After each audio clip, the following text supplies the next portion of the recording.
জ্বালানি তেলের তীব্র সংকটের পর অবশেষে মিলতে শুরু করেছে স্বস্তির খবর।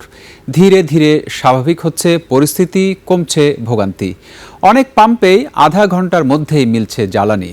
মোটরসাইকেল চালকরা বলছেন, ফুয়েল কার্ডে পাওয়া যাচ্ছে পর্যাপ্ত তেল, সচল হচ্ছে গণপরিবহন। তবে এখনও পুরোপুরি কাটেনি সংকট। রাজধানীর কয়েকটি এলাকায় পাম্পে বন্ধ রয়েছে অকটেন, পেট্রোল ও ডিজেল বিক্রি। পাম্প সংশ্লিষ্টরা বলছেন, সরবরাহ বাড়ছে। এভাবে চলতে থাকলে শিগগিরই পুরোপুরি স্বাভাবিক হবে পরিস্থিতি। হাকিম মাহির রিপোর্ট।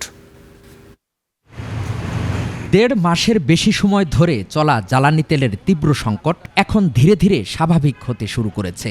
আগে যেখানে ঘন্টার পর ঘন্টা লাইনে দাঁড়িয়ে থাকতে হতো, সেখানে এখন গাড়ি চালকরা আধা ঘন্টার মধ্যেই তেল পাচ্ছেন।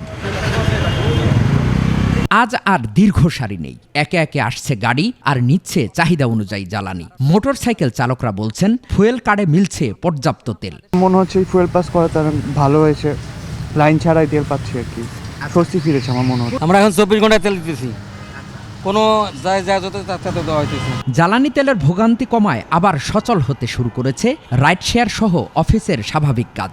এতে খুশি ব্যবসায়ী সহ গাড়ি চালকরা। সব পাম্পই দেখছি ফাঁকা আছে। আমি 14 নম্বর থেকে শুরু করে এই পাম্পও দেখলাম আমি কাজের মধ্যে কখনো পাচ্ছি না আর কি, যে সিরিয়াল এখন নাই। তবে আজও আসাদগেট, কল্যাণপুর, গাবতলী ও মিরপুরে কয়েকটি পাম্পে অকটেন, পেট্রোল ও ডিজেল বিক্রি বন্ধ রয়েছে। সচল পাম্পের কর্মকর্তারা জানান, আগের তুলনায় পাম্পে জ্বালানি সরবরাহ বেড়েছে। এভাবে এক সপ্তাহ চললে স্বাভাবিক হবে সংকট পরিস্থিতি। হলো সরবরাহ বাড়ছে, সরবরাহ বাড়ার কারণে আমরা কাস্টমারের চাহিদা অনুযায়ী দিতে পারতেছি। সরকারের যদি সরবরাহ বর্তমান যেভাবে আছে সেটা যদি ঠিক থাকে, আগামী হয়তো এক সপ্তাহের মধ্যে সংকটটা পুরোপুরি কেটে যাবে। মানে অন্য পাম্পে তেল চালু হয়েছে, তো তেল চালু হওয়ার কারণে আমাদের একটু গাড়িটা এখন চাপ কমে গেছে।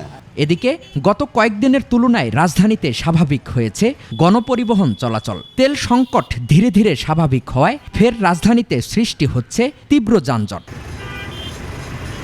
হাকিম মাহি, 21 টেলিভিশন, ঢাকা।